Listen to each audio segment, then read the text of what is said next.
ये विरोध प्रदर्शन का दूसरा दिन है और प्रदर्शनकारियों ने अपनी आवाज सरकार तक पहुंचाने के लिए एक दूसरी तकनीक अपनाई है। शांतिपूर्ण प्रदर्शन के बजाय वो कामकाज में बाधा डालने की नीति अपना रहे हैं। हालांकि वो अब भी अपने प्रदर्शनों को शांतिपूर्ण करार दे रहे हैं, लेकिन कई जगहों पर उनकी इजरायली पुलिस से झड़प भी हुई। सरकार इन प्रदर्शनकारियों को उपद्रवी कह रही है और उसके मुताबिक उनके प्रदर्शनों की वजह से लोगों की रोजमर्रा की जिंदगी पर बुरा असर पड़ रहा है। हमने देखा कि बड़ी संख्या में लोग सफेद और नीले झंडे लिए हुए हैं और उन्होंने तेल अवीव और उत्तरी इजराइल को जोड़ने वाली सड़क को ब्लॉक कर दिया है। रेल नेटवर्क पर भी असर पड़ा है। टेक सेक्टर में कई लोगों ने अपने दफ्तर से वॉकआउट कर दिया है। तेल अवीव एयरपोर्ट को ब्लॉक कर दिया है। प्रधानमंत्री नेतन्याहू अपनी पत्नी के साथ एक सरकारी यात्रा पर इटली जा रहे हैं। ऐसे में एयरपोर्ट ब्लॉक होने से उनके कार्यक्रम पर भी असर पड़ने की आशंका है। अमेरिका के रक्षा मंत्री इस समय इजराइल के दौरे पर ही हैं। उनके कार्यक्रमों पर भी इस विरोध प्रदर्शन की छाया पड़ सकती है। He's not gone into central Tel Aviv for his meetings with military staff, Israeli military staff, as originally planned.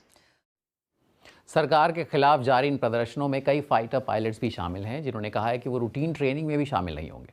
BBC संवाददाता मिक थॉमसन की ये रिपोर्ट। इजराइल की सरकार देश की न्यायिक प्रणाली में आमूल चूल बदलाव करना चाहती है, लेकिन हजारों लोग इसका विरोध कर रहे हैं।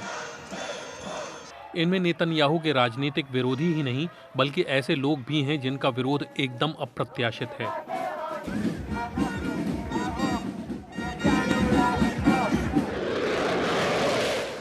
सरकार के सुधार इरादों का विरोध करने वालों में इजरायली एयरफोर्स के 10 पूर्व प्रमुख और military intelligence special operations division के 100 से ज़्यादा सदस्य शामिल हैं। इतना ही नहीं, F-16 फाइटर पायलट्स ने भी अपना विरोध जताया है और ड्यूटी पर ना जाने की चेतावनी दी है। और ये सब ऐसे समय हो रहा है जब ईरान और फ़लस्तीनियों के साथ इजराइल का तनाव बढ़ता जा रहा है। ये पायलट्स अगर इस तरह आगे नहीं आते तो इससे मूल विचार वाकई कमजोर पड़ जाता, लेकिन इसका सीधा संबंध इस्राएली मिशन से भी है। और मुझे लगता है कि मौजूदा आर्मी चीफ को काफी चिंता होगी, क्योंकि वो नहीं चाहेंगे कि रिजर्व फोर्स भी कम पड़ जाए।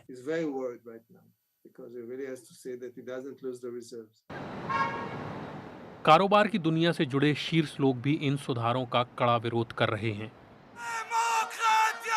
बड़े पैमाने पर विरोध और आलोचनाओं के जवाब में बिन्यामिन नेतन्याहू का तर्क है कि वो लोकतंत्र को कायम रख रहे हैं और ये तर्क भी दे रहे हैं कि चुनाव जीतने के बाद अब वो लोगों की ही इच्छा को पूरा कर रहे हैं। इस तर्क की वजह से कुछ इजरायलियों ने नेतन्याहू के समर्थन में भी प्रदर्शन किया है।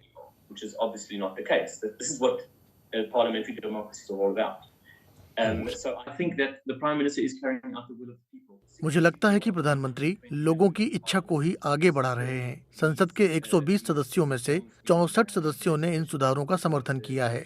64 सदस्यों का मतलब है बहुमत। 56 सदस्यों के विरोध का कोई मतलब नहीं रह जाता, क्योंकि संसदीय लोकतंत्र इसी तरह काम करता है।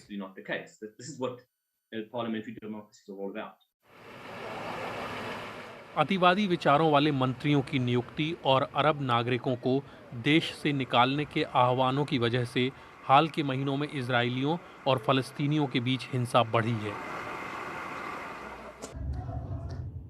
अंतर्राष्ट्रीय स्तर पर जब इस बारे में चिंता जताई गई तो प्रधानमंत्री नेतन्याहू ने जोर देकर कहा कि कमान उनके मजबूत हाथों में है। लेकिन क्या वाकई ऐसा है? गठबंधन के साझेदार अपनी मांगें पूरा ना होने पर नेतन्याहू की सत्ता हिला सकते हैं। I think he's a prisoner, metaphorically. He's a prisoner. मुझे लगता है कि नेतन्याहू उग्र नेताओं की मुट्ठी में है, इसलिए वो तो यही कहेंगे कि चिंता की कोई बात नहीं है, सब कंट्रोल में है। लेकिन यदि मैं कोई विदेश मंत्री होता तो इन दिनों इसराइल के साथ संबंधों को लेकर काफी चिंतित होता। I would be very, very worried.